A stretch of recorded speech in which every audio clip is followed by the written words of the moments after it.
अब हम आगे का शुरू करते हैं। ये देखते हैं 24th question, HPSC HCS 2023 CSET, इसका 24th क्वेश्चन है Mrityunjay is planning to buy a test series for the CAT exam, following are the criteria of selection for any online portal fixed by him. अच्छा, उसे कोई test series लेनी है cat exam के लिए और उसने खुद ने कुछ क्राइटेरिया बनाए हुए हैं कि किस टाइप की उसे चाहिए। तो क्या क्या है वो? Must contain 25 full length mock test, 25 तो उसमें मॉक टेस्ट होने चाहिए फुल लेंथ। और क्या होना चाहिए उसमें? Must contain last 8 years previous year papers. अच्छा जी। और होना चाहिए must have more then 10,000 practice questions on the portal पे भी 10,000 प्रैक्टिस क्वेश्चंस होने चाहिए। If any portal satisfy all the above criteria except one, कि सब कुछ सेटिस्फाई कर रहा हो, बस वन ना हो कि 25 फुल लेंथ टेस्ट ना हो, but has more than 20 mock test and more than 5 year previous year papers. कोई 25 की जगह 20 से ऊपर हो, उसका क्राइटेरिया क्या था 25 का, लेकिन अगर 25 ना हो तो 20 से ज़्यादा हो और 5 साल से ज़्यादा प्रीवियस ईयर पेपर हो, then he will be short listed.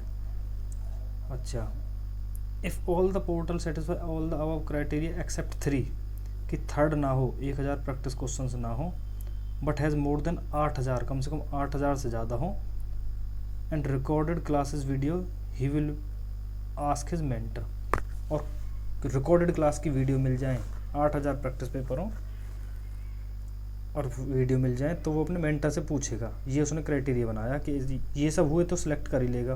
और अगर ये ना हुआ, 20 से ज़्यादा टेस्ट हुए, लेकिन जैसे 25 की जगह 24 हुए, 23 हुए, 22 हुए, और कम से कम 5 साल के प्रीवियस ईयर पेपर हुए, तो वो कीप दैट शॉर्ट लिस्टेड रख लेगा उसको।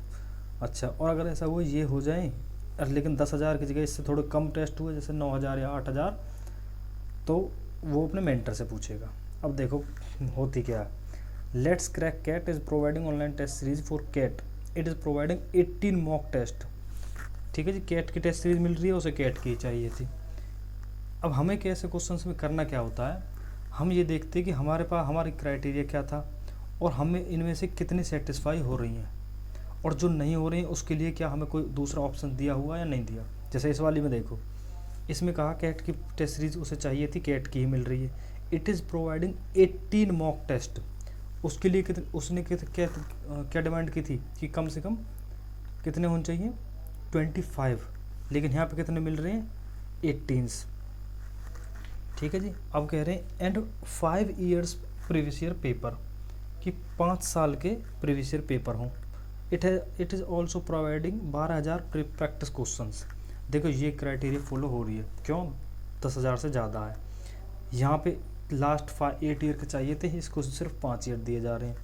इसने कहा था कि कम से कम 25 टेस्ट हो, यहाँ 20 मिल रहे हैं। अच्छा जी, तो मतलब मेरी पहली कंडीशन फुलफिल नहीं हो रही।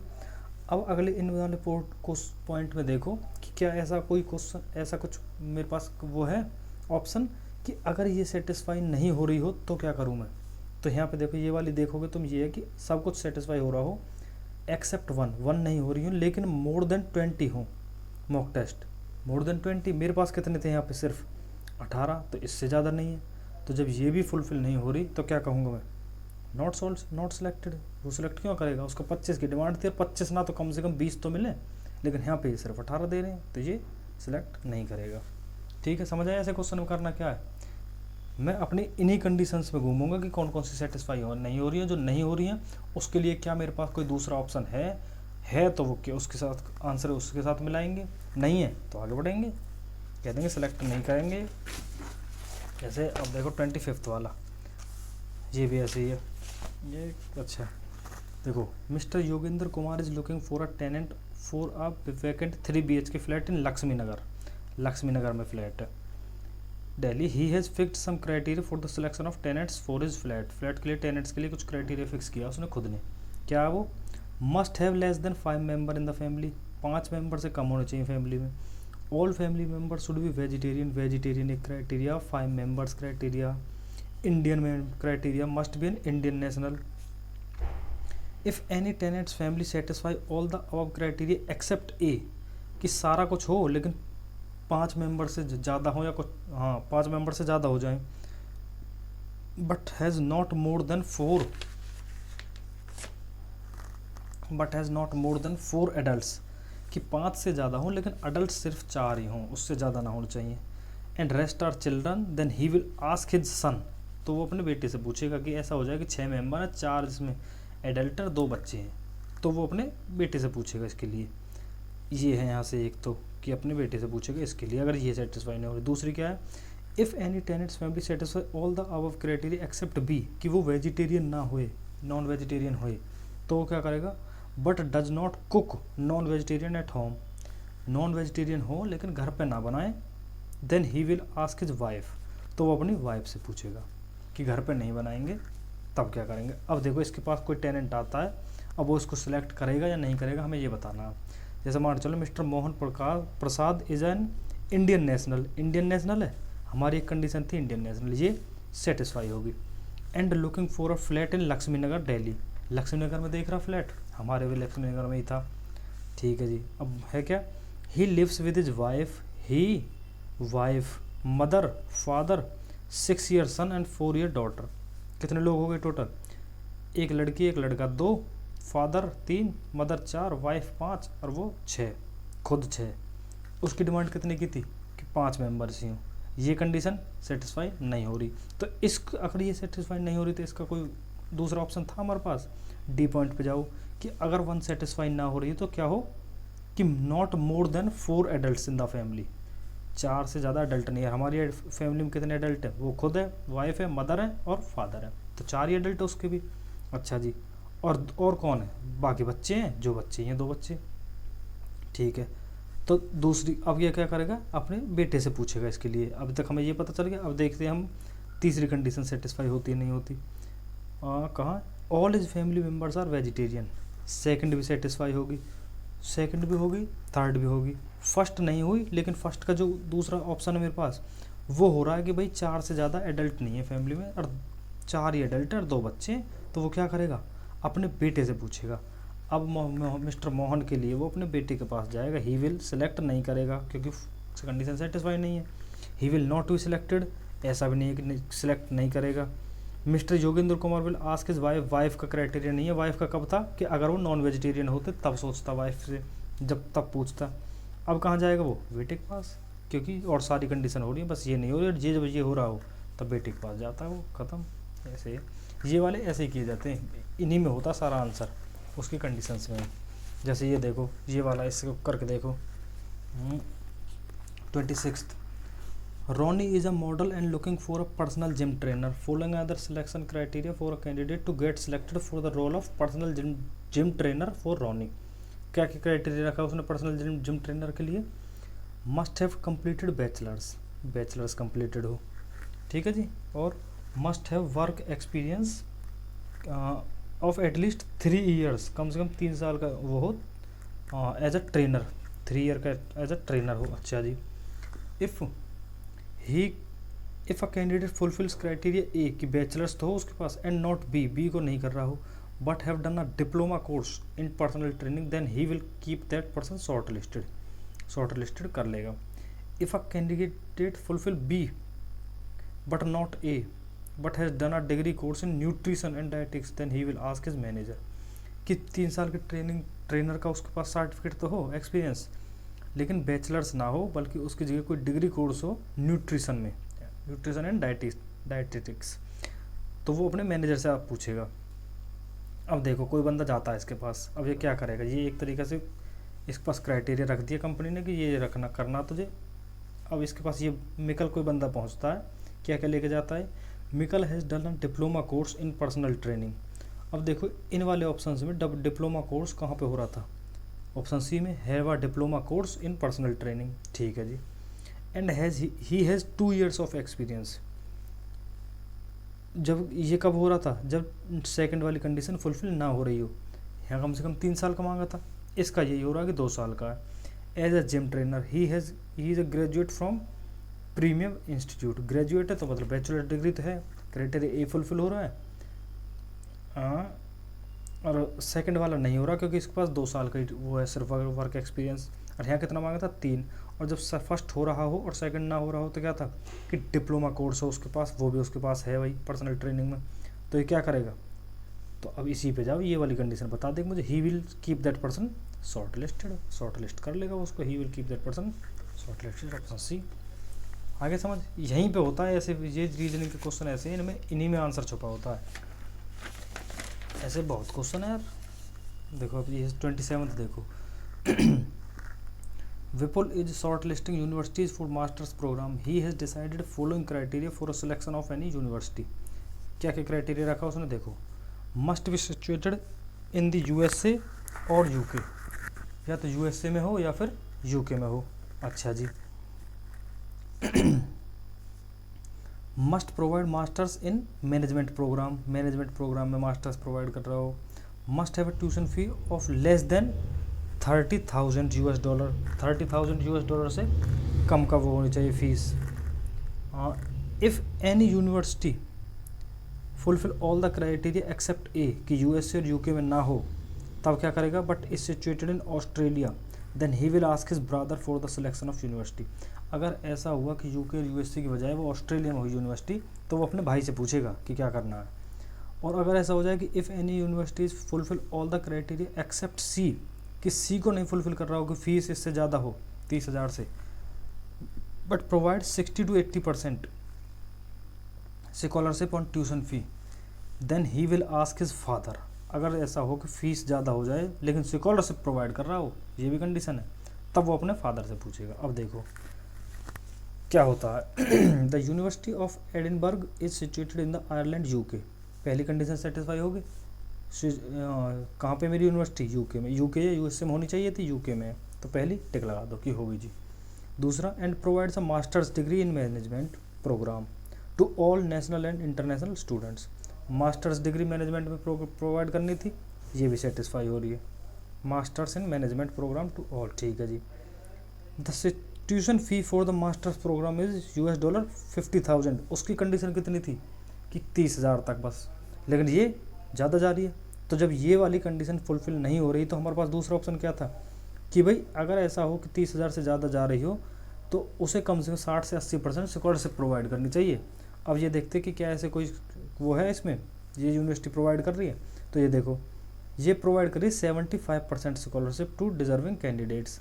हमारा क्राइटेरिया क्या था 60 से 80, तो 75 इसी के भी रेंज में आता है बीच में, तो ये वाली कंडीशन सेटिस्फाई होगी। तो इस वाले केस में कहाँ जा रहा था वो जाता अपने फादर के पास। जब ये सब सेटिस्फाई हो रहे हो तो अपने फादर से पूछेगा, तो ऑप्शन ढूंढ लो, he will ask his father. समझ गए। ये देखो अब ये भी ऐसा ही 28। और देखो हाँ, ये following is the selection criteria for a candidate to get selected. अच्छा ये क्वेश्चन एक बार खुद से ट्राई करके देखना, ये रीजनिंग वाले अच्छे होते हैं, हो जाते हैं ऐसे ही, ज़्यादा वो नहीं है इनमें। अब देखो ये question, following is the selection criteria for a candidate to get selected for the role of chief information officer in an organisation Finotech. अच्छा इस रोल के लिए अप्लाई कर रहा हो, हाँ सिलेक्ट करना उसे, हाँ तो क्या क्या क्राइटेरिया उसका, must have done BTech in computer science with at least 60% marks, BTech computer science में हो और 60% मार्क्स हो, ठीक है जी। Must have done MBA in operation, MBA operations में हो। Must have work experience of at least 2 years का वर्क एक्सपीरियंस हो as an IT officer. If a candidate fulfils all the criteria except A, कि उसके पास बीटेक की degree ना हो या फिर 60% मार्क्स ना हो, but has done BCA with 80% marks, तो BCA हो 80% से, then the case will be send to the CEO के पास भेज देंगे अगर ऐसा कुछ हो रहा तो। If the candidate fulfil all the criteria except B, कि और सब चीज़ हो लेकिन MBA ना हो उसके पास, but have more than 5 year experience, जैसे यहाँ पे 2 की डिमांड थी लेकिन 5 साल का हो, then this case will be send to the HR manager, तो HR के पास भेजेंगे। अब देखते हैं हमारे कौन बंदा आता है। Javed has applied for the post of CIO के लिए ही चाहिए थी, उसने अप्लाई किया फिनोटेक में। He has completed BTech with 76%, अच्छा जी बीटेक भी है और 76% मार्क्स हैं, बीटेक चाहिए थी और हमारी कितनी, कम से कम 60%, यहाँ पे हमारी 76 है तो हो रही satisfy. And MBA with 68%, MBA उसकी 68% से, तो MBA भी चाहिए थी, वो भी हो रही है हमारी। ठीक है जी। He has a total of 1 year experience, work experience as an IT officer. कितना मांगा था? At least 2 year. और अगर ऐसा नहीं हो रहा तो इसके लिए कोई ऑप्शन था मेरे पास? इसके लिए कोई ऑप्शन नहीं, क्योंकि मेरे पास ये था कि अगर पहली ना हो रही हो तो ये करेंगे, दूसरी ना हो रही हो तो HR के पास भेजेंगे, लेकिन अगर तीसरी ना हो रही हो तो कोई ऑप्शन ही नहीं है। तीसरा जब ऑप्शन नहीं है तो सिलेक्ट नहीं करेंगे उसको। भाई हमें ये कंडीशन मतलब मैंडेटरी थी, ये तो करनी करनी थी, ये दोनों तो हो रही हैं, लेकिन ये तो करनी करनी थी, 2 साल का एक्सपीरियंस चाहिए। यहाँ पे इसके पास 1 साल का ही टोटल, तो क्या होगा? सिलेक्ट नहीं करेंगे उसको, बस। समझ आया? अच्छा जी, अब देखते हैं ये 29th। अब आती है ये वाले क्वेश्चंस। तो क्वेश्चन देखो 29th क्या है। 29th है क्या question? 4 friends Sachin, Rachit, Raj and Pintu live in a separate floors of a 4 floor building. अच्छा 1 2 3 4, 4 फ्लोर की कोई बिल्डिंग है। ठीक है जी। 1 2 3 4, but not necessary in the same order. Not necessarily in the same order, ऐसा नहीं कि सच ऐसे ही सीधे लग रहे होंगे। हाँ, the ground floor is numbered 1 and the first floor is numbered 2 and so on until the top most floor is numbered 4। अच्छा, फिर होता है Sachin does not live on the even numbered floor. Sachin 2 पे नहीं है, 4 पे नहीं है, तो सचिन कौन से पे होगा? सचिन के लिए मेरे पास ऑप्शन है फर्स्ट या फिर 3rd फ्लोर, क्योंकि इवन नंबर फ्लोर पे होगा नहीं, 2 पे नहीं होगा, 4 पे नहीं होगा, तो 1 पे होगा या फिर 3 पे। अब ये भी नहीं पता मुझे 1 पे या 3 पे, इतना पता बस इन दोनों में से किसी एक पे होगा। अच्छा, only 3 friends live below the floor on which Pintu lives. जिस पे पिंटू रहता उससे नीचे ओनली 3 फ्रेंड्स, उससे नीचे 3 फ्लोर हैं जहाँ पे लोग रह रहे हैं। ठीक है, अब ये बताओ टोटल 4 फ्लोर की बिल्डिंग है, पिंटू से नीचे 3 लोग रह रहे हैं, तो सबसे ऊपर कौन है? पिंटू खुद सबसे ऊपर हो गया ना ये तो भाई। तो उससे नीचे सिर्फ 3 लोग हैं और टोटल तो 4 ही फ्लोर थे बिल्डिंग में। रचित लिव्स इमीडिएटली अबव सचिन। रचित जो है वो रहता अबव सचिन, सचिन से एग्जैक्ट कतई ऊपर। अब मुझे बताओ सचिन कहाँ था? या तो यहाँ था या फिर यहाँ पे था, फर्स्ट पे या 3rd पे। अब सचिन से ऊपर मेरा रचित है, अगर मैं 3rd पे सचिन को रख दूँ तो क्या रचित 4th पे आ पाएगा? 4th पे तो पिंटू फिक्स हो चुका है, तो इससे ऊपर वाली तो एक फ्लोर खाली चाहिए, तो कौन सा ऐसा होगा? सचिन फिर फर्स्ट पे होगा और रचित 2nd पे होगा, यही तो होगा, तभी तो आ सकता है। वल्लभ सचिन 3rd पे रखेंगे तो पिंटू ऊपर आएगा, रचित नहीं आ पाएगा। तो ये दोनों एक साथ आने के लिए क्या कौन सी कंडीशन थी कि सचिन फर्स्ट पे आ जाए और रचित 2nd पे। अच्छा जी, अब सचिन विच floor does the Raj live on. Pintu का जब 4th हो गया, रचित का 2nd हो गया, फर्स्ट सचिन का हो गया, तो राज के लिए कौन सा बचा? 3rd फ्लोर, तो 3rd फ्लोर इसका होगा, सिंपल। ठीक है जी। अच्छा दूसरा वाला देखो, ये 30th। ये देखो, in the following question 30th देखते हैं। In the following question contain 4 figures and 4 answers. Answer figure marked A B C D E A B C D. Select a figure from among the answers figure which will continue the same series as given in the above. अच्छा, ये तो reasoning का है। देखो पहले है 2, फिर 3 4 5। देखो ये तो तुमने कर लिया होगा सब, नहीं बताने का कुछ था नहीं। देखो इसमें है 2 लाइन है बस, 1 2, यहाँ पे 3 होगी, यहाँ पे 4 होगी, यहाँ पे अब पेंटागन बच गया 5 होगी। तो अगला क्या आना चाहिए? लाइनिंग बढ़ती जा रही है, 2 से 3, 3 से 4, 4 से 5, 5 से 6। तो ये देखो 6 लाइन का कौन सा फिगर है? सारे ही 6 के हैं। अच्छा जी, दूसरा क्या हो सकता है फिर? ये देखो यहाँ पे सिर्फ एक सिंगल फिगर थी, यहाँ पे ये लाइन 3 है तो डबल फिगर है, यहाँ पे लाइन 4 है तो 3 फिगर है, 3 स्क्वायर है, यहाँ पे वो लाइन 5 है तो 4 बार 4 फिगर है, 1 2 3 4। तो अगला 6 होगा और 5 उसमें फिगर होनी चाहिए। तो अब देखो इसमें 1 2 3 4, इसमें तो 4 ही सिर्फ, तो ये तो होगा नहीं। 1 2 3 4 5, इसमें 5 है तो ऑप्शन बी। इसमें 3 थी सिर्फ, इसमें भी 4 है, तो ये भी नहीं है, ये भी नहीं है, ये भी नहीं है, होगा कौन सा? बी। भाई क्या समझ आया? इसमें 2 थी, यहाँ पे 3 लाइन और 2 figure, 4 line 3 figure, 5 line 4 figure, 6 line 5 figure. समझ आए? तो ये ऑप्शन बी खत्म। अब 31 पे आओ। In the following question content 4 problems figure and, ये भी रीजनिंग का इसी। क्या करना है इसमें? देखो पेंटागन दूसरे पे, तीसरे पे, चौथे पे आगे आएगा ऐसे, हाँ हाँ से नीचे, पीछे से आगे। देखो तो रहा है इनमें से ऑप्शन कौन सा आएगा? सबसे आगे आएगा पेंटागन। अच्छा ये भी है, अच्छा आगे पीछे आगे होगा, ये डी होगा। देखो क्या होगा, ये यहाँ पे पेंटागन था, पेंटागन पहले नंबर पे था, फिर दूसरे पे आया, पहले दूसरे, यहाँ पे तीसरे पे पहुँच गए, यहाँ पे चौथे पे पहुँच गया। तो अब कहाँ आएगा? सबसे पहले पे। तो पहले देखो पेंटागन सबसे पहले पे कौन से पे है? ये तो है नहीं, ए को कैंसिल हो गया, इन तीनों में से कुछ होगा। ठीक है जी। अब देखो दूसरे नंबर पे क्या था पहले? ये रोम्बस टाइप, या फिर ट्राइंगल पे आ जाओ। ट्राइंगल फोर्थ पे था, फिर फर्स्ट पे आया, फिर सेकंड पे, फिर थर्ड पे, तो अब फोर्थ पे आएगा ट्राइंगल। फोर्थ पे ट्राइंगल कहाँ पे? इसमें भी नहीं है, इसमें भी नहीं है, इस पे भी, इन दोनों में है, तो ये भी कैंसिल। बचा कौन सा? सिर्फ ये। अब देखो, अच्छा तो ये तो ऑलमोस्ट दोनों में फिगर तो सेम ही, बस कलरिंग अलग अलग है, लाइनिंग। अब तुम देखो इसमें पहली 2 फिगर में लाइनिंग थी, फिर लास्ट की 2 में, फिर पहली 2 में, फिर लास्ट की 2 में। तो अब कहाँ आएंगी? पहली 2 फिगर्स में, ऑप्शन डी। समझ आया क्या था? पेंटागन वाला समझ आ गया, ट्राइंगल वाला समझ आ गया। ये दोनों फिगर सेम हुई, ये तो एलिमिनेट होगी। इन दोनों में से कौन सी लेंगे हम? पहली 2 फिगर्स में लाइनिंग है, बाकी ब्लैंक है, फिर पहली 2 ब्लैंक है, बाकी में लाइनिंग है। तो अब पहली 2 में लाइनिंग है, फिर पीछे वाली 2 में, तो अब आगे वाली 2 में आएंगी, तो ऑप्शन डी। ठीक है जी। अब देखो 32 वाला, ये भी ऐसे ही है, ऊपर ट्राइंगल,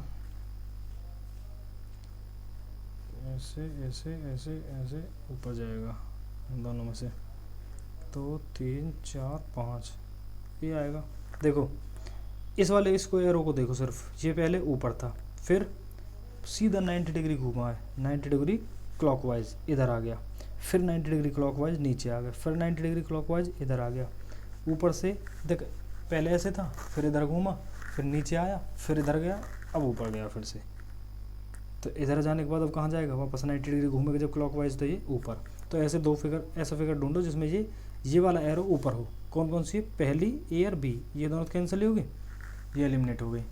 अब देखो यहाँ पे ये वाली कितनी लाइन थी? 1, फिर ये 2 हुई, फिर ये 3 हुई, फिर 4 हुई, तो अब कितनी आएंगी?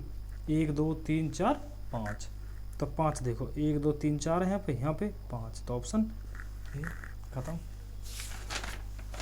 ठीक है। अब देखते हैं 33 वाला, 8। अच्छा जी, ये देखो 33, ये कुछ अच्छा लग रहा है।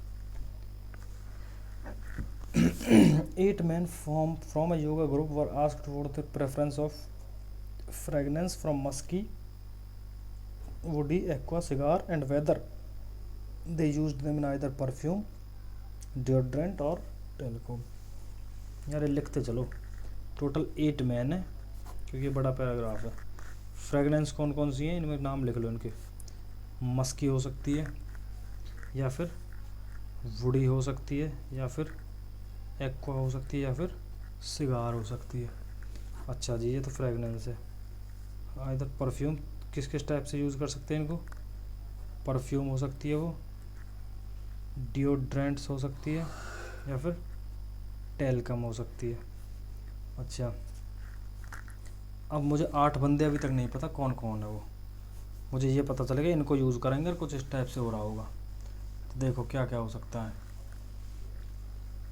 ये देखो, यहाँ से देखते हैं क्या है। प्रसाद पहले नंबर पे आया मेरा, प्रसाद। प्रसाद देखो, यहाँ पे लिखेंगे नेम, बंदे का नेम लिखेंगे, यहाँ पे हम फ्रेगरेंस को लिखेंगे उसकी, यहाँ पे जो ये टाइप का यूज़ कर रहा है, किस तरह से कर रहा है। ठीक है। अच्छा, प्रसाद यूज डिओड्रेंट, प्रसाद का होगा डिओड्रेंट, ठीक है जी। जेंस, जेंस है वो यूज़ कर रहा है डिओड्रेंट, ये भी डिओड्रेंट यूज़ कर रहा है किस में, एक्वा फ्रेगनेंस में। तो ये लिख लिया करो ये सब, एक्वा फ्रेगनेंस।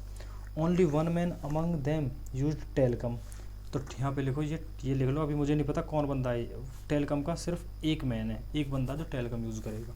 कौन है मुझे नहीं पता, मैंने साइड में लिख लिया, इसको बाद में काट दूँगा जब मुझे पता चल जाएगा। तो अभी हम यहाँ पे चला रहे हैं ना। और कौन सा तीसरा बंदा कौन होगा इसके बाद, तूने Prasad and Vignesh preferred a woody fragrance. देखो एक तो है ट्यूने जो भी है प्रसाद, और प्रसाद वेरेजिएरा, और एक विग्नेश, ये हो गए। ये सब कौन सा, वुडी। तो प्रसाद का तो वुडी हो गया, इन्होंने बता दिया, इसका भी वुडी हो गया, और विग्नेश का भी वुडी हो गया। अच्छा जी, but used it in 3 different ways, 3 different ways में यूज़ कर रहे हैं, ठीक है। तो मेरे पास 3 ही तरीका थे, परफ्यूम के या फिर डिओड्रेंट के या टेलकम के। तो प्रसाद का तो डिओड्रेंट पहले से ही फिक्स था, तो इन दोनों का क्या आएगा, या तो ये इसको परफ्यूम की तरह यूज़ कर रहे होंगे या फिर टेलकम की तरह।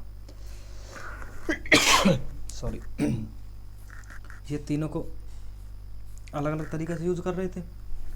डिओड्रेंट फिक्स हो चुका था पर प्रसाद का पहले से ही। तो इन दोनों में से कौन सा परफ्यूम कर रहा है कौन सा टेलकम मुझे नहीं पता अभी तक, ये आगे पता करते हैं। अच्छा जी, रॉबर्ट यूजेज डिओड्रेंट, ये रॉबर्ट हो गया मेरा, इसका है डिओड्रेंट, ठीक है जी। एक है नाजिम और कार्लोस, ठीक है जी, नाजिम एंड कार्लोस। एक मिनट ये निकाल लो पेज, नाजिम एंड कार्लोस, ठीक है जी। ये कैसे यूज़ कर रहे हैं, प्रेफर सिगार फ्रेगरेंस, ये सिगार, नाजिम सिगार हो गया, इसका भी सिगार हो गया।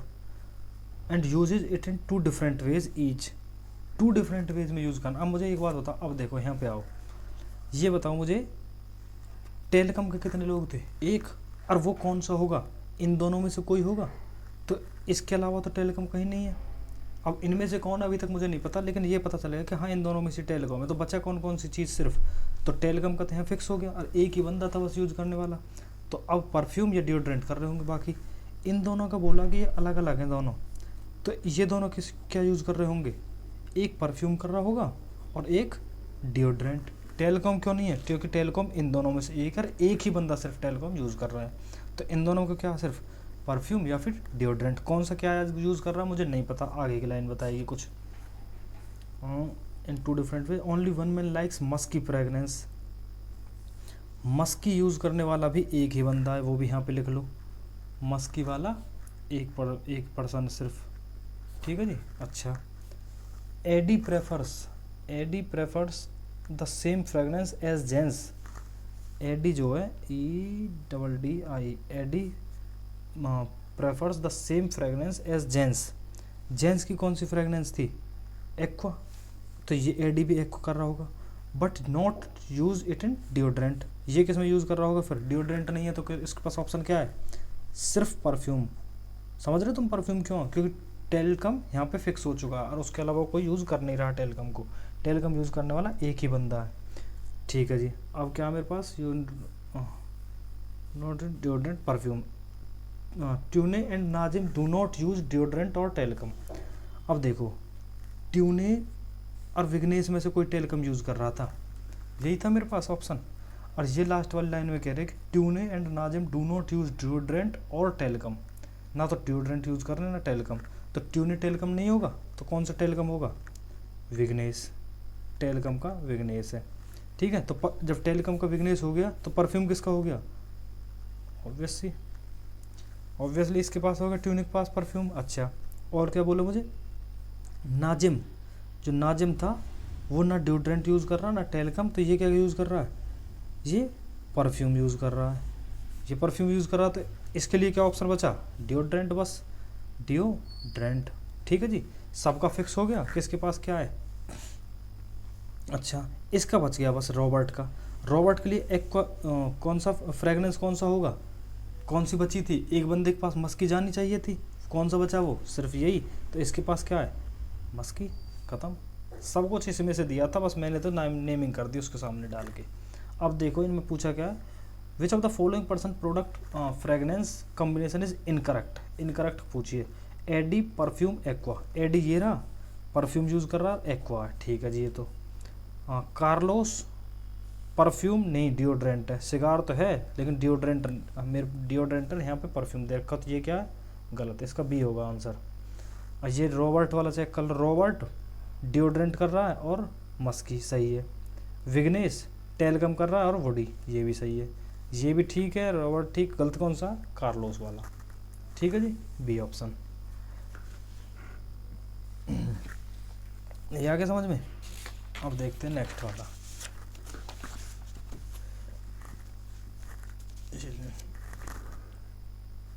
अब आते हैं 34th पे, 34th पे। A and B decide to travel from place X to Y by bus. A has 10 rupees with him and he finds it is 80% of the bus fare of 2%. अच्छा जी। B finds 3 rupees with him and hand it over to A. In this context, what is the following statement is correct? अच्छा, हाँ देखो, मैंने मान लिया X से Y जाने के रुपीज़ ले रहा वो A रुपीज़, ठीक है। मैंने मान लिया, मुझे नहीं पता एक पर्सन का या फिर 2% का ही मान लो, ये 2% फेयर, सिंपल करेंगे हम, 2% का फेयर है A रुपीज़, ठीक है। अब ये कह रहे हैं जो 10 रुपये उसके पास है वो है 80%, 80% ऑफ क्या, टोटल फेयर कितना था 2% का A। ये कह रहे हैं 80% किसके बराबर है, 10 रुपये के बराबर जो उसके पास थे, यही तो बोला है कि इसके पास 10 रुपये थे जो कि 80% है किसकी, जो टोटल फेयर है 2% की। 2% फेयर कितना माना मैंने, A। तो ये अब इसको सॉल्व करो, A कितना आ जाएगा, 10 इंटू 100 डिवाइड बाई 80, 0 से 0, 2 4 25, ये कितना हो जाएगा 25/2 इक्वल्स टू 12.5 रुपीज़, ठीक है जी। मतलब कि दो लोगों का मैंने क्या माना, A क्या था, A की वैल्यू 12.5 और A क्या था, 2% का फेयर था, कि दो लोगों के 12.5 रुपीज़ लग रहे होंगे। अच्छा, अब कह रहे हैं जो B के पास जो पैसे थे वो उसने A को दे दिए। A के पास कितने पैसे थे पहले से ही, 10 रुपये। अब B के पास कितने थे, 3 रुपये, ये इसने इसको दे दिए, तो A के पास टोटल रुपीज़ कितने हो गए, 13। 10 पहले से, 3 इसने दे दिए, तो टोटल हो गए 13। किराया कितना लगा, 12.5 रुपीज़, तो बच कितना गया, 0.5 रुपीज़। अच्छा, अब आओ स्टेटमेंट्स पे। Now the money A has is just enough to buy 2 tickets. बस उतनी उसके पास, अब जब भी 3 रुपये उससे ले लिए, तो क्या अब उसके पास सिर्फ उतनी ही अमाउंट है जितनी 2 टिकट के लिए चाहिए थी, नहीं, उसके पास अभी भी आधे रुपये बचा हुआ, 8 अन्य, ठीक है जी। तो ये गलत है। A still needs 2 rupees to buy the ticket, नहीं, अब टिकट तो पूरी ले सकता है, वो तो 12.5 की थी, इसके पास 13 रुपीज़ है। After buying the 2 tickets A will left with 50 पैसे, हाँ जी, 0.5 रुपये बचे हुए हैं, 50 पैसे बचे हुए हैं उसके पास अभी भी, तो ऑप्शन सी। समझ आया, बस ये था यहाँ पे कि परसेंटेज को चेंज करना था, और कुछ नहीं है। अब आते हैं 35th पे। 35th, a batsman played n+2 innings and got out on all occasions। अच्छा, n+2 लिख लिया करो साथ में ना, इनिंग्स, क्योंकि फिर बार बार क्वेश्चन पढ़ने की जरूरत नहीं पड़ती। His average score in these n+2 innings was 29 runs। Average है मेरे पास 29 रन्स। फिर से एवरेज का क्वेश्चन है, एवरेज के बहुत क्वेश्चन है इसमें, एवरेज कर लो यार HCS के लिए, क्वेश्चन आते हैं इसमें 4-5 तो हो ही गए कम से कम। He scored 38 and 15 runs in the last 2 innings. अच्छा जी, 38 और 15 लास्ट 2 इनिंग्स में। The batsman scored less than 38 runs in each of the n innings. अच्छा, and this in these n innings his average score was 30 runs and lowest score was x run. Smallest possible value of x is, ओहो अरे यार simple, देखो हमें कुछ नहीं करना, मैंने पहले बताया एवरेज का क्वेश्चन है, तो एवरेज का हमें एक ही फॉर्मूला पता है ना, उसी को यूज़ करेंगे। एवरेज क्या होता है, sum of all observation divide by total number of observation. ठीक है जी। अब मुझे बताओ एवरेज कितनी गिवन है मुझे 29, सम मुझे नहीं पता, निकालना मुझे। ठीक है, sum of all divide by total number कितना था 29, एवरेज कब थी n+2 इनिंग्स में, तो टोटल नंबर कितना हो जाएगा n+2, इसी का तो एवरेज निकाल रहा हूँ मैं। तो सब सम कितना हो जाएगा सबका, सम ऑफ ऑल 29 इंटू n+2, ये तो हो गया फर्स्ट इक्वेशन। ठीक है जी। उसके बाद क्या कहा 38, लास्ट के दो इनिंग्स में, एक में 38 है एक में 15 है। ठीक है जी। और ये कह रहे हैं कि इन these n innings his average score was 30 run. देखो ये तो n+2 थी, अब एक एवरेज है 30, सम ऑफ ऑल ये तो है n+2 का सम, ये n का अपॉन में n। ठीक है, क्या हुआ है, एवरेज इन्होंने बोला मुझे n इनिंग्स का जो एवरेज है वो है 30 रन, तो sum of all n matches कितना हो गया 30n, ये n मैचेस का हो गया। ठीक है, टोटल n+2 का सम कितना था 29 n+2। ठीक है, अब देखो ये होगी सेकंड इक्वेशन, जो उसने n इनिंग्स में रन बनाए हैं वो है 30n, ये रहा मेरे पास। जो उसके बाद की इनिंग थी उसमें एक में थे उसके 38, वो मैंने ऐड कर दिया। उसके जो नेक्स्ट थी उसमें थे 15, ये मैंने ऐड कर दिया। तो टोटल कितने इनिंग्स होगी उसकी, n पहले से थी, दो अब खेल ली n+2। ठीक है, n+2 का सम कितना टोटल रन इतने।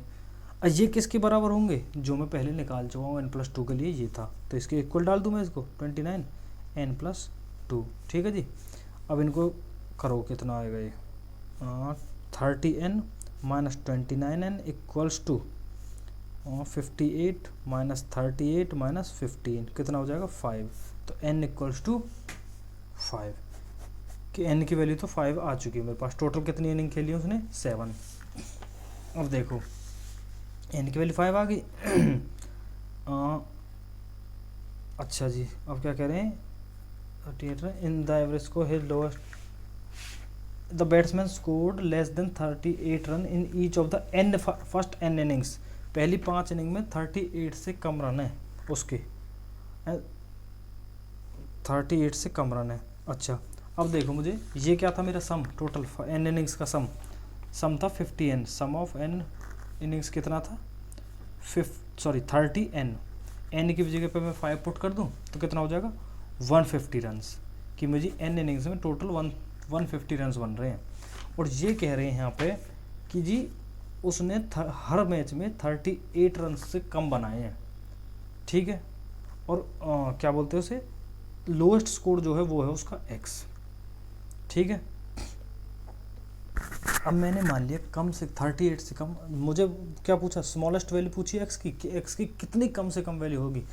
x की वैल्यू कम करने का मतलब क्या है, मैं जो ये और सारी इनिंग्स हैं जो x से ज़्यादा बड़े हैं उनको ज़्यादा से ज़्यादा कर दूं, मुझे टोटल तो 150 तक ही बनाना बस। अब देखो 4 इनिंग में होंगे, मैंने मान लिया कम से कम 37 रन बना रहे हैं वो। ठीक है, उन्होंने बोला कि 38 से कम रन बना रहे हैं वो हर इनिंग में, मैंने मान लिया कि 4 इनिंग में उसने 37 बनाए हैं। 5th इनिंग में कितना है सबसे कम स्कोर x, इसको सबसे कम बनाने का मतलब क्या था, ये मुझे मैक्सिमम करनी थी, इसीलिए मैंने 37 लिया। और 37 ही क्यों लिया है, क्योंकि उन्होंने बोला मेरे से कि 38 से तो कम ही बना रहे हैं, इससे ज़्यादा नहीं बनाएंगे हर इनिंग में, तो मैंने ये 37 ले लिया। इक्वल टू किसके डाल दूँ 150 के, 148 प्लस x इक्वल्स टू 150, तो x की वैल्यू कितनी आ गई 2, कि मिनिमम एक मैच में 2 रन तो उसके बने ही होंगे। समझ गए, यहाँ पे लेस देन 38 बोला ना कि लेस देन इक्वल टू, तो हम 37 तक तो लेंगे ही लेंगे। ठीक है, कि मिनिमम 2 रन बनाएंगे। इसको अगर हम अब देखो इस वैल्यू को अगर मैं कम करता चला जाऊं तो ये वैल्यू बढ़ती चली जाएगी, तो हर बार ये कम से कम, मुझे पूछा था smallest possible value of x, तो स्मॉलेस्ट वो जब भी आएगी जब मैं इसको मैक्सिमम डालूंगा, इसीलिए मैंने 37 पुट किया। और ये देख लिया कि 2 तो मिनिमम रन एक को उस इनिंग में उसे बनाने ही पड़ेंगे। ऑप्शन हो गया ए। समझ आ गया, अच्छा क्वेश्चन था ये। अब देखो नेक्स्ट देखते हैं ये वाला, ये तो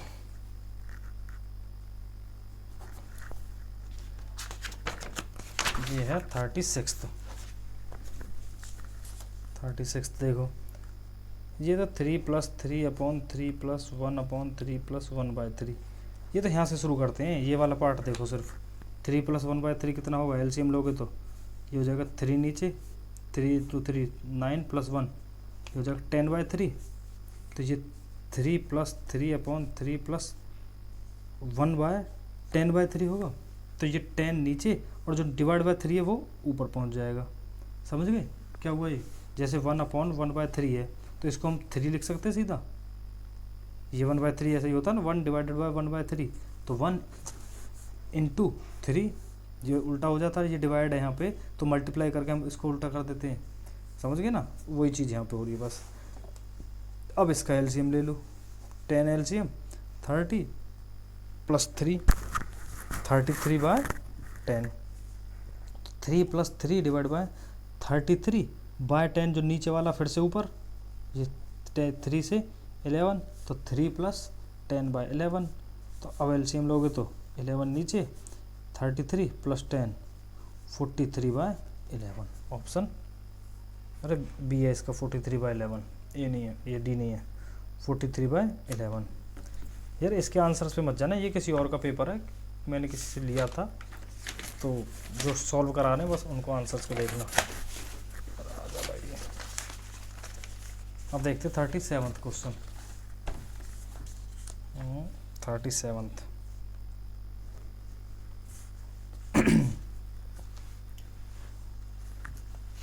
देखो, a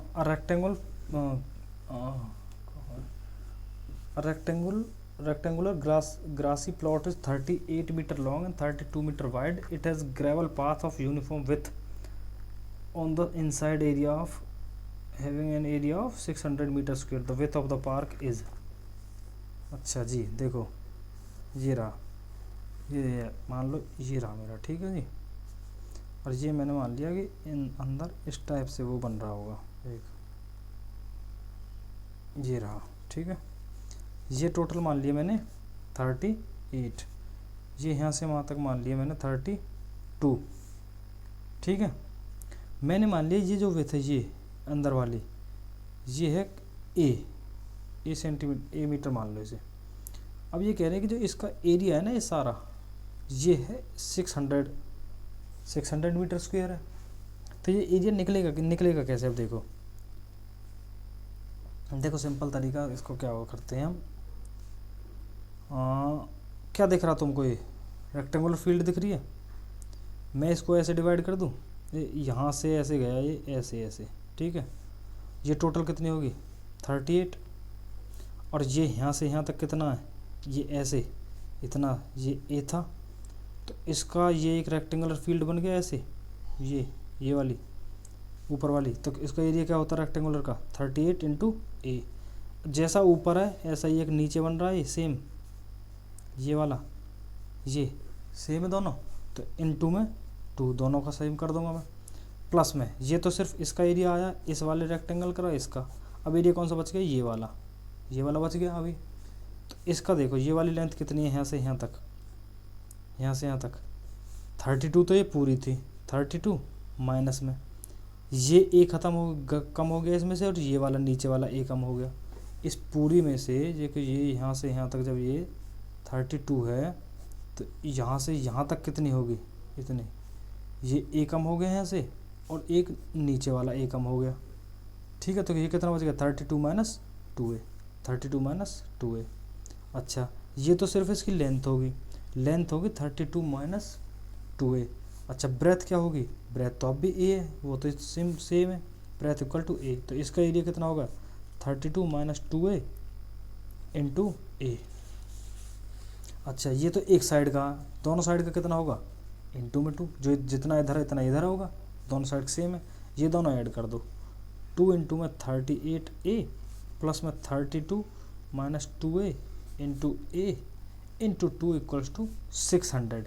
ये पूरा एरिया किसके इक्वल था, ये था 600 मीटर स्क्वायर के। समझ आया भाई, ये एक रेक्टेंगुलर फील्ड बनाई मैंने, उसका एरिया निकाला 32 × विथ कितनी थी ए, उससे मल्टीप्लाई किया, ऊपर जितना था इतना ही नीचे होगा, 2 से मल्टीप्लाई कर दिया। अब मैंने ये वाली लेंथ निकाली, ये पूरी 32 थी, इसमें से ए ऊपर कम हो गया, ए नीचे कम हो गया, तो बचा क्या 32 माइनस 2a। इसको लेंथ को मैंने किससे मल्टीप्लाई कर दिया, विथ से। विथ कितनी थी, a, जितना इधर है उतना इधर, तो 2 से मल्टीप्लाई। अब ये 2 कॉमन लूँ मैं इसमें से, 38a प्लस में 32 minus 2a into a equals to 300। क्यों, 2 मैंने कॉमन ले लिया, 2 2 300, ठीक है।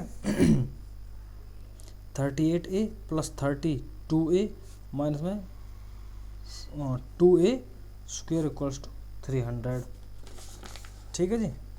तो ये हो जाएगा ये कितना हो गया, 30 2, ये 2a स्क्वायर, ये इधर ले जाऊँ सारा कुछ, ये 2a स्क्वायर, ये दोनों इनका सम 70, इधर प्लस का इधर जाके माइनस का 70a plus 300 equals to 0। 2 common लिया, a square minus 35a plus 150 equals to 0, ठीक है। ये समझ आया क्या कर रहा हूँ मैं, ये बस माइनस का इधर ले गया हूँ तो प्लस का हो गया, ये प्लस के दोनों थे तो इधर जाके माइनस के हो गए हैं, और ये प्लस का था ये ऑलरेडी उधर, और 2 कॉमन लिया तो यहाँ a स्क्वायर बचेगा, यहाँ 35 है, यहाँ पे 150, तो ये इसके फैक्टर बनाओ। ए कितना आएगा, हाँ 35 के हो जाएंगे 30 और 5, हाँ a square minus 30a minus 5a plus 150 equals to 0, ठीक है जी। तो a कॉमन लिया, a माइनस 30 और माइनस में 5 कॉमन लिया, a माइनस 30 इक्वल्स टू 0, तो a minus 5 into a minus 30 equals to 0। तो a की वैल्यू क्या आ गई, या तो 5 या फिर 30। अच्छा a 30 हो सकता है, मुझे ये बताओ लेंथ क्या थी मेरी, 32 माइनस 2a, 2a का मतलब कितना होगा 60, 32 माइनस 60 क्या पॉसिबल है, क्या लेंथ मेरी नेगेटिव में जा सकती है, कभी कभी नहीं, 30 नहीं लूँगा तो बचा क्या 5, तो a की वैल्यू कितनी आ गई 5। पूछा क्या था मुझे, विथ ऑफ द पाथ, वो कितनी थी a के बराबर ली मैंने, तो a कितना आया 5, तो आंसर b, सी नहीं b है 5, ठीक है। अच्छा जी, अब देखते हैं हम 38th क्वेश्चन को। 38th, हाँ देखो, 5th and the 9th terms of arithmetic progression are 7 and 13 respectively. 5th term, अच्छा AP का फॉर्मूला पता ना तुमको, nth टर्म क्या होती है, nth टर्म ऑफ AP में क्या होती है, a plus n minus 1 into D. a क्या होती है फर्स्ट टर्म, d क्या होती है कॉमन डिफरेंस, ठीक है जी। n क्या होती है nth, जिस कौन सी टर्म निकाल रहे हैं nth टर्म वही है, ठीक है जी। अच्छा अब इसमें क्या बोल रहे हैं हमें, इसमें बोला इन्होंने कि 5th and the 9th term of an arithmetic progression are 7 and 13। 5th term तो है मेरी, तो 5th टर्म क्या होगी, 5th टर्म होगी a प्लस में n की वैल्यू कितनी डाल दूँ 5, 5th निकाल रहा हूँ तो 5 माइनस 1 इंटू डी, ये किसके बराबर है a प्लस में 4d equals to 5th term है कितनी 7। ऐसे 13th term, sorry 9th term निकालो, 9th टर्म क्या है a plus 9 minus 1 into D equals to a plus 8d equals to कितना है, किसके बराबर है 13 के। अच्छा जी, what is the 15th term, 15th term निकालनी है। 15th टर्म क्या होगी, 15th टर्म होगी a plus 15 minus 1 into D equals to a plus 14d। अच्छा तो मुझे a भी नहीं पता और d भी नहीं पता, इस वाली इक्वेशन का यूज़ कर सकता हूँ मैं, ये फर्स्ट है और ये सेकंड है। अच्छा दोनों को सब्ट्रैक्ट कर दो, इसमें से इसको सब्ट्रैक्ट करूँगा तो a से a खत्म होगा, 8d minus 4d, 8d minus 4d equals to 13 minus 7, तो कितना हो जाएगा 4d equals to 6, d equals to 3/2, d की वैल्यू 3/2 आ गई। अच्छा जी, ये मैं इसको इसमें पुट कर दूँ, ये है a प्लस 4 इंटू में 3/2 इक्वल्स टू 7, 2 से 2, a प्लस 6 इक्वल्स टू 7, तो a इक्वल्स टू 1, a1 आ गया, d इतना आ गया, इसमें पुट कर दो आंसर आ जाएगा। a1 प्लस में 14 इंटू डी कितना 3/2, 2 से 7, 7 1 सर 1 22, ऑप्शन ए 22 ए है यार इसका। आगे समझ में क्या हुआ है, ये फॉर्मूला आता होगा तो आराम से हो जाएगा, ये फॉर्मूला देख लो बस। अच्छा अब देखते हैं 39th question. Wheat is now being sold at 27 rupees per KG. अच्छा जी। During last month its cost was 24 per KG. Find how much percent of family reduce its consumption so as to keep the expenditure fixed. अच्छा, ये कह रहे हैं कि पिछले महीने 24 रुपये की 1 किलो आती थी, क्या बोल रहे हैं, वीट। हाँ, अब वो 27 होगी, तो कंजम्पशन कितना कम करें कि उसका एक्सपेंडिचर से सेम रहे। मैं ये मान लूँ पहले वो 1 केजी वीट ही खा रहा था बस, ठीक है जी, और 24 रुपये का एक्सपेंडिचर था उसका, ठीक है। अच्छा अब कितना आ रहा है, 1 केजी वीट की कीमत क्या है, अब 1 केजी वीट होगी मेरी 27 रुपीज़ की, ठीक है। लेकिन मुझे कितने रुपए ख़रीदनी है, सिर्फ 24 की। जब मेरे पास 27 रुपये में आ रही है, 27 रुपीज़ में आ रही है 1 केजी, ठीक है, तो 1 रुपये में कितनी आएगी, वही बचपन में जो करते थे, डिवाइड कर देंगे 1/27, 1/27 केजी। और 24 रुपये में कितनी आएगी, 24/27 केजी। 24 रुपये एक्सपेंडिचर कितना हो गया, सेम, पहले भी 24 रुपये खर्च कर रहा था 1 केजी के लिए, अब 24 रुपये में इतने केजी ले रहा हूँ, ये कितना हो जाएगा, 8/9 केजी, ठीक है जी। अच्छा जी, एक्सपेंडिचर सेम कर दिया, मुझे वही करना था, keep the expenditure fixed, expenditure मैंने फिक्स कर दिया। अब मुझे पूछा क्या कि कितने परसेंट रिड्यूस कर दिया उसने अपनी कंजम्पशन, पहले कितने खा रहा था वो 1 केजी, अब कितनी खा रहा है 8/9 केजी, तो कितना कम हो गया, 1 -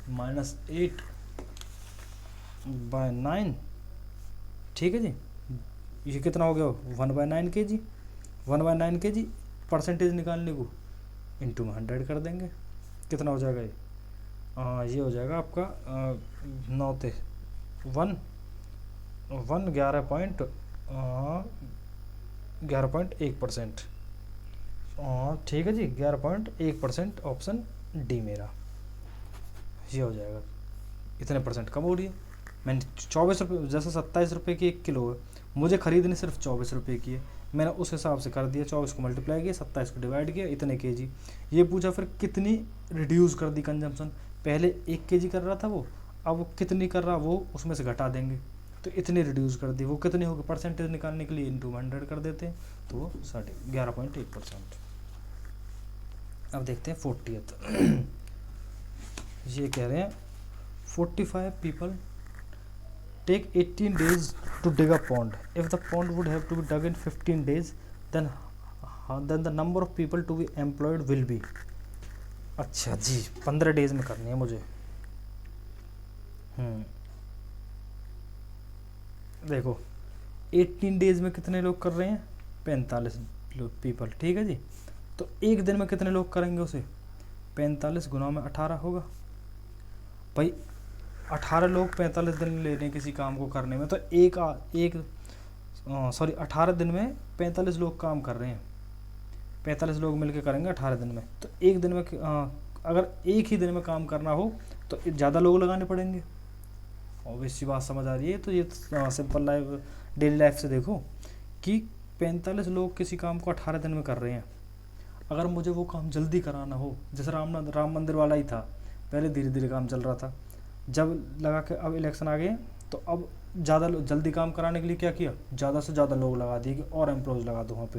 यही होता है हर जगह, किसी भी कंपनी में तुम आप देखोगे, तो अगर काम जल्दी चाहिए तो एम्प्लॉयज़ को बढ़ा देते हैं, यही हो रहा है यहाँ पे भी। अगर एक दिन में काम कराना है तो इनको मल्टीप्लाई कर दो कि इतने दिन में हो गया काम। अब मुझे कितने दिन में कराना है, सिर्फ 15 दिन में। 15 दिन में, एक दिन में जब इतने कर रहे हैं, 15 दिन में क्या होगा, डिवाइड, ये रेसिप्रोकल में चलते हैं। यहाँ पे क्या होता है, अगर जैसे यहाँ पे मल्टीप्लाई कर रहे थे, यहाँ डिवाइड करेंगे, तो ये कितना हो जाएगा, 15 × 18 = 54%, 54 मैन लगाएंगे तब वो काम 15 दिन में होगा। सॉरी, समझ गए।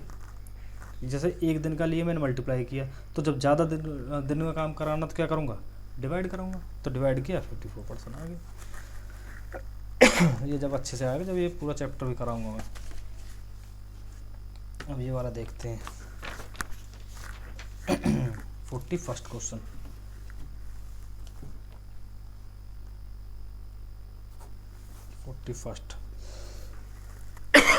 सॉरी ये है मेरा क्वेश्चन, ये रहा। A motor boat moves along a straight line path along a river bank from point A to point B. If the speed of the boat in still water is doubled, then the trip from A to B and back again to B takes 20% of the time that the motor boat usually takes. अच्छा जी, takes for the journey. By how many times is the actual speed of the motor boat higher than the speed of the river? देखो, speed of motor boat मैंने मान ली x है, x kilometre per hour, ठीक है जी। Speed of flow है जो, वो है मैंने मान लिया y किलोमीटर पर आवर। जो रिवर के बीच का डिस्टेंस है ये, अगर ये दोनों, ये है रिवर, ये मैंने मान लिया d किलोमीटर, ठीक है जी। अब मुझे ये बताओ, अगर तुम पानी के बहाव के साथ चलोगे, मैंने मान लिया डिस्टेंस d कवर कर रहा है, जैसे पानी इधर बाहर डायरेक्शन में चल रहा है, तुम भी इधर डायरेक्शन में चलोगे तो तुम्हारी स्पीड बढ़ेगी या घटेगी? स्पीड बढ़ेगी, पानी के बहाव के साथ बह रहे हो तुम भी, तो स्पीड हो जाएगी x plus y, relative speed जो ही होगी। और अगर ऐसा हो पानी का बहाव इधर है और तुम उसके अपोजिट चल रहे हो, तो तुम्हारी स्पीड क्या होगी? डिक्रीज होगी, जो तुम्हें ज़्यादा फोर्स लगाना पड़ेगा, समझ गए? तो एक बार स्पीड ऐड होगी, एक बार सब्ट्रैक्ट होंगी दोनों, ठीक है। अच्छा, अब देखो, डिस्टेंस तो d है पहले, टाइम स्पीड का वो क्या फॉर्मूला होता है मुझे? Speed equal to distance upon time. तो टाइम क्या होता है? Distance upon speed. ये टाइम इधर गया, स्पीड इधर आया, time equal to distance upon speed. अच्छा जी, अब देखना, मुझे बताओ टाइम क्या होगा? पहले t1 क्या होगा? जाते टाइम, जब पानी के साथ बह रहा हो, तो डिस्टेंस तो d है, और वो क्या है? x plus y speed. अच्छा, t2 क्या है? डिस्टेंस सेम है, इस बार भी आते टाइम भी उतना ही डिस्टेंस कवर कर रहा है, स्पीड क्या होगी? डिक्रीज होगी, x माइनस वाई। तो टोटल टाइम क्या हो गया? Total time t1 plus t2 होगा, तो d upon x plus y plus d upon x minus y, ये तो हो गया टोटल टाइम। ये तो होगी पहली इक्वेशन। अब आओ दूसरे वाले केस पे। अब ये कह रहे हैं कि अगर speed of the boat is in still water is doubled, मतलब कि ये कह रहे हैं x इक्वल्स टू 2x कर दूँ मैं, from A to A back again, जो टाइम है वो होगा 20%, 20% होगा जो पहला टाइम था, टोटल टाइम, ठीक है जी। ये निकालना मुझे, तो डाल दो इसमें। न्यू टाइम कितना होगा? न्यू टाइम कितना होगा? 20/100 ऑफ t, और वो है क्या? पहले डिस्टेंस कितना था? d अपॉन, जैसे यहाँ पे जैसे ही निकालना ना, यहाँ पे जैसे x था, अब x की जगह पे सिर्फ 2x चेंज कर दो, क्योंकि स्पीड क्या होगी मेरी मोटर बोट की?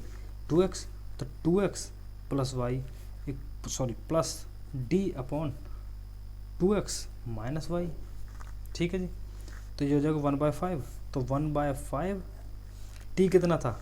d upon x plus y plus d upon x minus y equals to d upon 2x plus y plus d upon 2x minus y. लग ही रहा होगा ये गंदा, बाकी है कुछ भी नहीं। d तो सब में आ रहा है, तो d/5 तो यहाँ कॉमन ले लिया। इसका क्या होगा LCM? x plus y into में x माइनस वाई, यहाँ से करोगे तो x minus Y plus x plus y, ठीक है जी।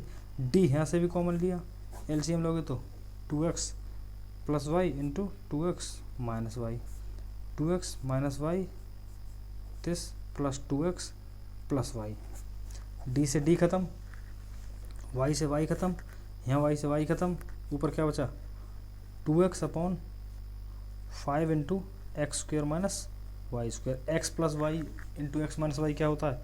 a plus b into a minus b क्या होता है? A square minus b square. तो x plus y into x minus y, x square minus y square, this equals to 2x ये और 2x ये, 4x upon 2x का whole square minus में y square, same a plus b into a minus B, ठीक है जी।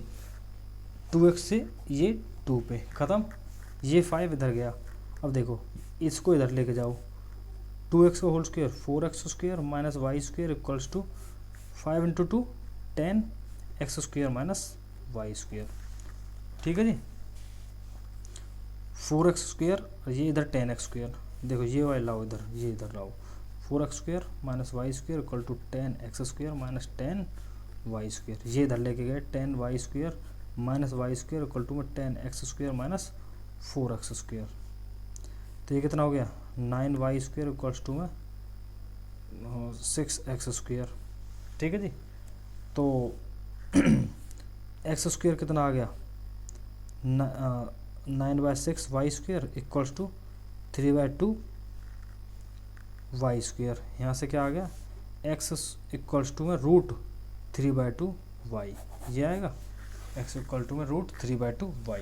तो option क्या होगा, पूछा क्या था, actual speed of the motor boat higher than the speed of the river flow. River flow ये था और उसकी तो मोटर बोट की ये है, तो कितने ज़्यादा है इससे, कितने टाइम्स है इसकी, हाउ मैनी टाइम्स, कितने टाइम्स है √3/2 टाइम्स ऑफ इसकी। समझ आ गया।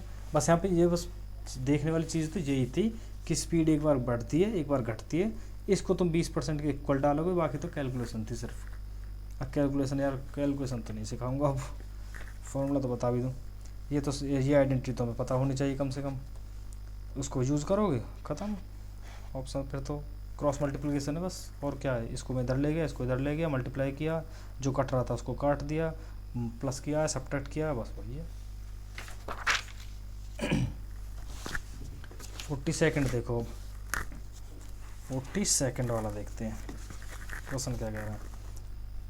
क्वेश्चन कह रहा है simple interest on a sum of 1230 for 2 years is 10 more than simple interest on 1130 for the same period, find the application rate of simple. अरे यार देखो SI का इंटर फॉर्मूला क्या होता है, P into R into T/100।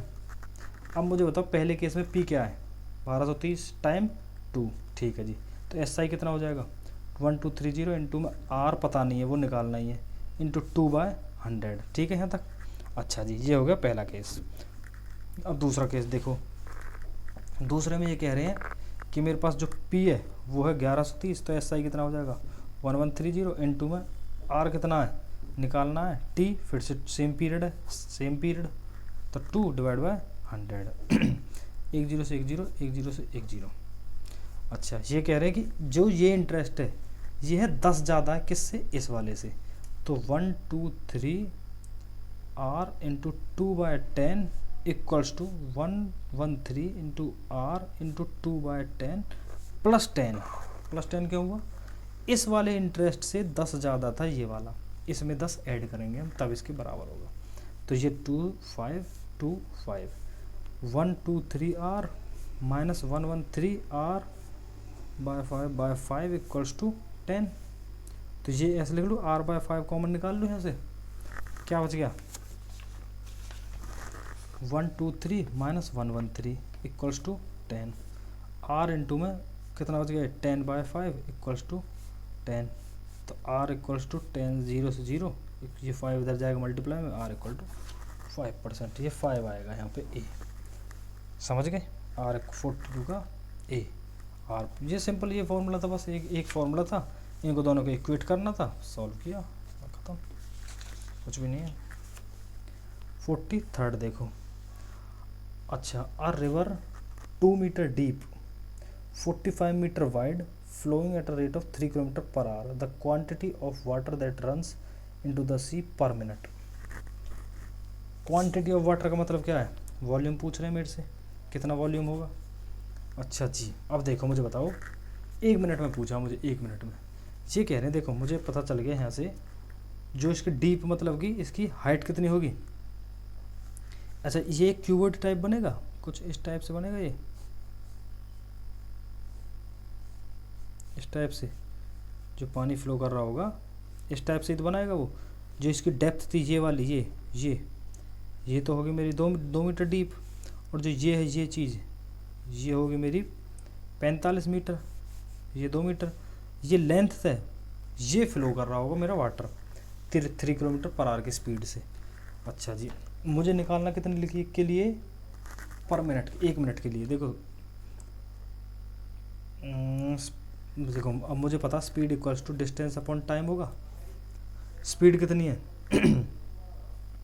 3 km/h distance d मुझे find करना, time कितने देर के लिए निकालना है, 1 मिनट के लिए, 1 मिनट मतलब कि 1/60 आर, ठीक है, यही होगा 1/60 आर ही होगा। मैं आर में चेंज क्यों कर रहा हूँ, क्योंकि दोनों यूनिट सेम होनी चाहिए।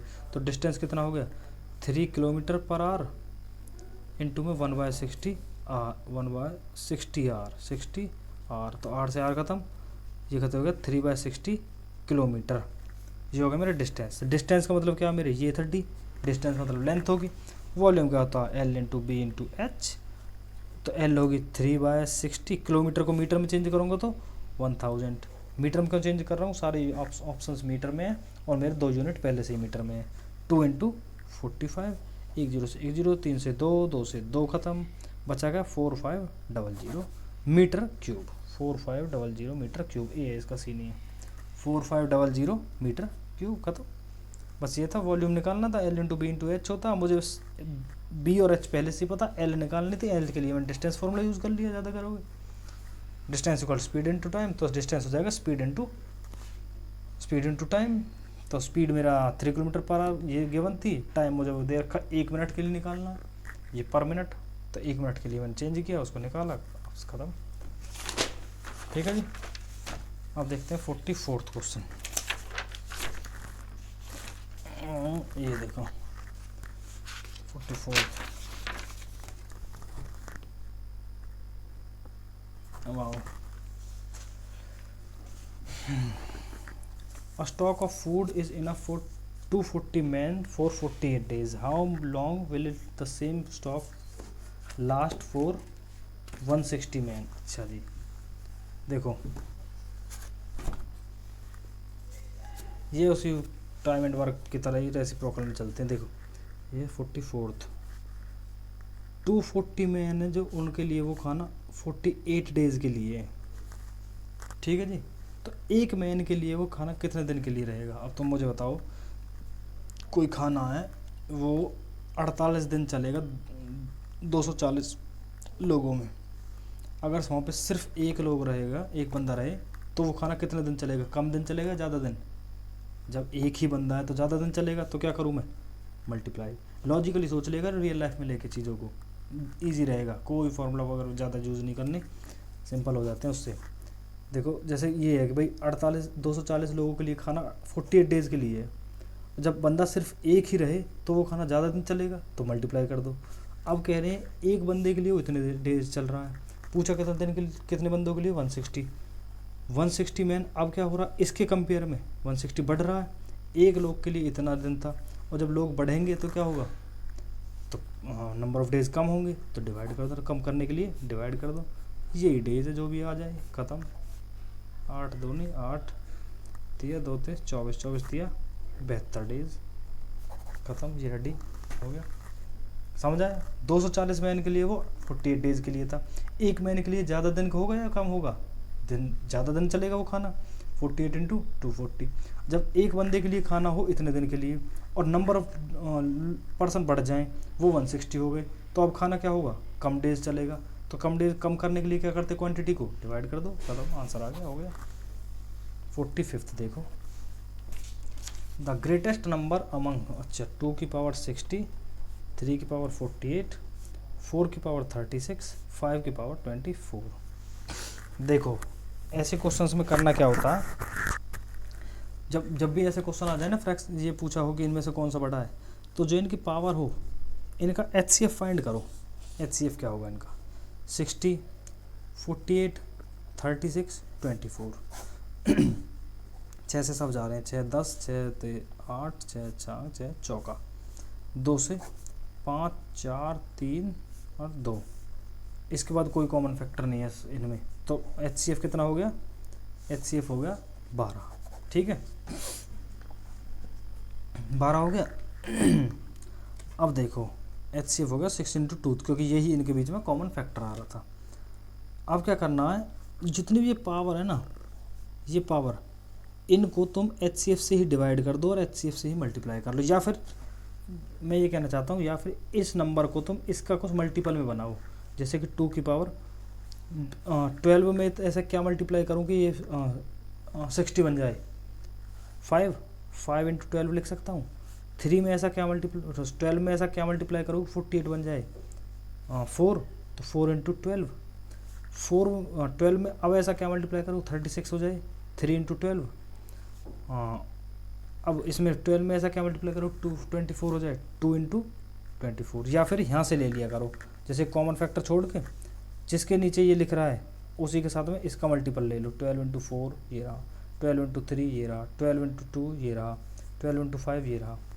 अब इस 12 को छोड़ के ना बचे कुछ जो भी बच रहा हो इसकी पावर बना लो तुम, जैसे 2 की पावर 5 की पावर 12, 3 की पावर 4 की पावर 12, 4 की पावर 3 की पावर 12, 5 की पावर 2 की पावर, सॉरी ये 12 है, 12, 2 की पावर 5 कितना होता है 3, 2 दूनी 4 दूनी 8 दूनी 16 दूनी 32, 32 की पावर 12, 3 की पावर 4, 3 3 9 30 27 30 81, 81 की पावर 12, 4 की पावर 4 64, 25 इसकी पावर। अब मुझे बताओ जब सेम पावर हो और इसमें से ये में चेक करना हो कौन सा बड़ा है तो किसको कहोगे तुम बड़ा, सबसे बड़ा, ये पावर सेम कर दी ना मैंने पहले ही।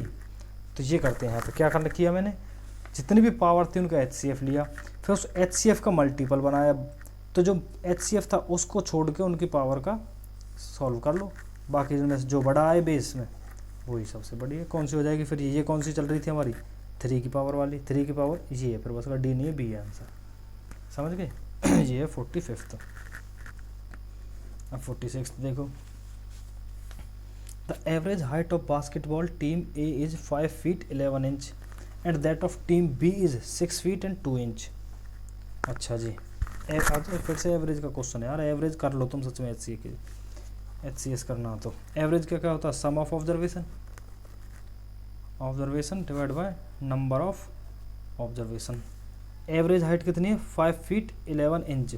देखो सारे ऑप्शंस इंच में, तो हम फीट को भी इंच में कर लेंगे, 1 feet equals to 12 inch, 1 feet equal to 12 inch होता है, तो ये 5 फुट कितना हो जाएगा 5 feet हो जाएगा मेरा 60 इंच, ठीक है।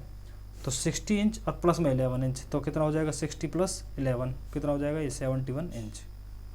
Average height of basketball as इतने and that of B is इतने, there 20 player in A and 18 player in B. देखो एवरेज हाइट, अच्छा एवरेज हाइट कितनी होगी मेरी, अब मैं ए की चेक कर रहा हूँ, ए की होगी 71, सम मुझे नहीं पता है, सम ऑफ ऑब्जर्वेशन नहीं पता है। अच्छा नंबर ऑफ ऑब्जर्वेशन ए के कितने 20, the overall height is, overall average height, अच्छा तो sum of player of A team के कितने हो जाएगा 71 इंटू 20। अच्छा ऐसे बी की निकालो, बी की एवरेज कितनी होगी 6 इंटू 12 प्लस 2, क्योंकि 6 फुट थी, 6 इंटू में 12 करेंगे फुट को इंच में करने के लिए, प्लस 2 कर देंगे इक्वल टू सम ऑफ इनके प्लेयर की एज, sorry height of B divide by ये कितने टीम में कितने मेंबर्स थे, नंबर ऑफ ऑब्जर्वेशन 18, 6 दूनी 12 6 72, 74 इंटू 18 इसका हो जाएगा सम ऑफ प्लेयर्स ऑफ बी, ठीक है जी यही होगा। ये कितना आ जाएगा 0 2 14, और ये 74 इंटू 18 8 चौक 32 56 59 4 7 2 9 13 1332 पूछा क्या मुझे ओवरऑल हाइट कैसे निकालते, एवरेज ओवरऑल हाइट, एवरेज क्या होती है sum of all divide by number of observation. Overall पूछिए, मतलब पहले ए में 20 प्लेयर थे, बी में 18 प्लेयर थे, अब मुझे टोटल सब के भी एक साथ पूछिए, तो वो क्या हो जाएगी, इसके सम करूँगा, पहले क्या क्या सम था, ए का कितना सम था 1420 प्लस में बी का कितना सम था 1332, हाँ 1332 divide by number of observations कितनी होंगी मेरे पास। अब पहले ए में कितनी थी, ए में थे 20 और बी में 18, तो टोटल कितने हो जाएंगे 38, समझ आया 38। तो अब इनको कर लो, कितना हो जाएगा ये सम 1332 1420 2752 डिवाइड बाय 38, ये सही है। ये 22 के 72 74 32 2 20 38 देखते हैं इसको डिवाइड करो 38 से, 38 इंटू 7, 56, 5, 7, 5, 26, 9, 2, अब आएगा ये 2 दूनी 16, 6, 6.0, 38 चौका 32, 15, 8, 0, 38 दोनों 72.42, ऑप्शन ए 72.42। समझ आया क्या हुआ है? अच्छा जी, अब देखते हैं ये 47th वाला। 47th है, a 2-digit number is 5 times the sum of its digits. अच्छा, if 9 is added to the number, the digits interchange their position. The sum of the digits and the sum of digits of the number. 2-digit number ले लो, x plus 10y है, और 2-digit number 5 times sum of its, 5 times है sum of its digits. digits कौन कौन सी है? x plus y, इनके सम के बराबर है 5 times. If 9 is added to the number, the digits interchange their position. अच्छा जी, 9 is added to the number, तो ये क्या हो जाएगा? x प्लस 10y प्लस 9 जो होगा वो हो जाएगा 10x प्लस y। क्यों? क्योंकि इंटरचेंज कर लिया अपनी डिजिट्स ने अपनी पोजीशन, जो वंस प्लेस पे थी वो टेंस पे आ गई, जो टेंस पे थी वो वंस पे आ गई। ठीक है, तो पहली वाली इक्वेशन को सॉल्व करो पहले। x plus 10y equals to में 5x प्लस 5y, x वाली टर्म एक साथ ले लो, y वाली एक साथ ले लो। 10y minus 5y equals to में 5x माइनस x, तो 5y इक्वल टू में 4x, तो x इक्वल्स टू में 5/4y, 5/4y आ गया। अच्छा जी, अब इसको डाल दो तुम सेकंड वाली इक्वेशन में, पुट कर दो। देखो अब इसमें पुट करो, x जो हो जाएगा वो 5/4y, सेकंड वाली इक्वेशन पहले सॉल्व कर लो। y वाली टर्म एक साथ ले लो, x वाली एक साथ ले लो। 10y minus Y plus 9 equals to 10x minus x, तो ये 9y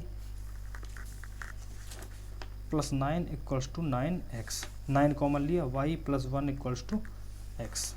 ठीक है, y plus 1 equals to x, और x कितना निकाला मैंने यहाँ से?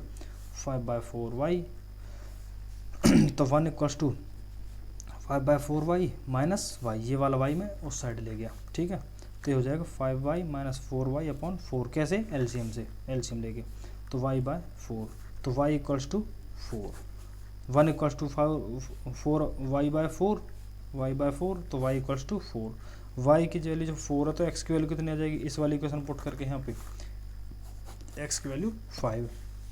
पूछा क्या है? Sum of digits of the number, दोनों का सम पूछा, वो क्या होगा? x प्लस वाई कितना होगा? 9, ऑप्शन बी।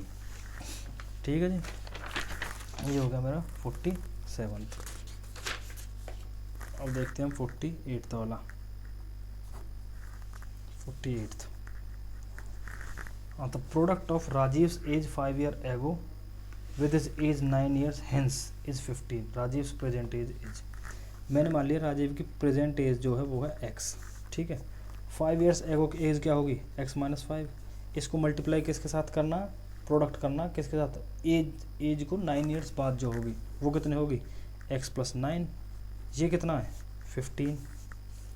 ठीक है जी, इनको सॉल्व कर लो। x² minus 5x plus 9x minus 45 equals to 15, तो x² plus 4x minus 60 equals to 0। Minus 60 कैसे हुआ? 45 पहले से था, 15 इधर माइनस में आएगा, तो ये 45 और 15 माइनस 60, इसके फैक्टर बनाओ, कितना होगा? 6 और 10, x माइनस 10, x माइनस 10 होगा, हाँ x प्लस 6, सही है ना? नहीं, x प्लस होगा, x ये 6 माइनस का होगा, ये तुम देखना कैसे होगा, चलो बता देता हूँ वरना तुम दिक्कत होगी। x² plus 10x minus 6x minus 60 equals to 0, तो x कॉमन लिया, x प्लस 10 माइनस 6 कॉमन लिया, x प्लस 10 इक्वल्स टू 0, तो x प्लस 10 कॉमन लिया, x माइनस 6, तो x इक्वल्स टू माइनस 10 तो हो नहीं सकता, क्यों? नेगेटिव में एज थोड़ी जाएगी, x इक्वल्स टू 6, x की वैल्यू क्या होगी? राजीव की प्रेजेंट एज 6 years, खत्म। अच्छा जी, 49 नाइन्थ देखो, walking at 3/4 his usual speed a man is 1.5 hours late, his usual time to cover the same distance is, usual time क्या है। देखो मैंने मान लिया पहले स्पीड एस थी, डिस्टेंस डी है और टाइम टी ले रहा, तो time equals to distance upon speed. अब जो टाइम है वो कह रहे हैं 1.5 घंटा लेट हो रहा, लेट हो रहा मतलब कि 1.5 घंटा ज़्यादा टाइम लग रहा है। देखो ये चीज़ याद रखना, अगर अर्ली पहुंच रहा है तो टाइम कम हो रहा है, लेट पहुंच रहा है तो टाइम ज़्यादा ले रहा है वो। तो टी प्लस 1/2 ये कितना हो जाएगा 3/2, 1.5 घंटा equals to distance upon speed कितनी होगी, ये 1.5 घंटा ज़्यादा कब लग रहा है, जब 3/4 हो इज यूजुअल स्पीड 3/4 एस। तो टी की वैल्यू कितनी, मुझे क्या निकालना है, डी बाई एस की वैल्यू क्या है टी, ये क्या है डी बाई एस, ये क्या हो जाएगा 4/3 डी बाई एस, ये लिख सकता हूँ, ये ऊपर चला जाएगा 4/3 D by S, D by S की वैल्यू क्या है टी, तो 4/3 टी। ठीक है जी, अब क्या हो जाएगा 3/2 इक्वल्स टू 4/3 माइनस टी, तो ये हो जाएगा 4t माइनस 3t अपॉन 3, तो इक्वल्स टू t/3, तो 3/2 इक्वल्स टू t/3, तो यहाँ से आ जाएगा t इक्वल्स टू 9/2, 9/2 मतलब कि 4.5 ए, समझ गए। टाइम कितना लग रहा है 4.5 घंटे। अभी 50th और देख लो। अच्छा जी 50th क्या है, ये तो सेम फर्स्ट क्वेश्चन की तरह नहीं है, फूड बेवरेजेस एल्यूमिनियम, हाँ सेम वही है, बस उसमें प्लास्टिक में पूछा था, प्लास्टिक और आयरन में इसमें। अच्छा क्वेश्चन देखो, what percentage of total glass packaging material, glass packaging ये रहा, was used for packaging food item, glass packaging में कितना हो रहा है, फूड आइटम में कितना हो रहा है, ग्लास पैकेजिंग का फूड आइटम में 5.1 है, और वैसे टोटल कितना हो रहा है, टोटल जो हो रहा 5.1 प्लस 7.4, 7.4 कितना हो गया ये 5 7 12.5।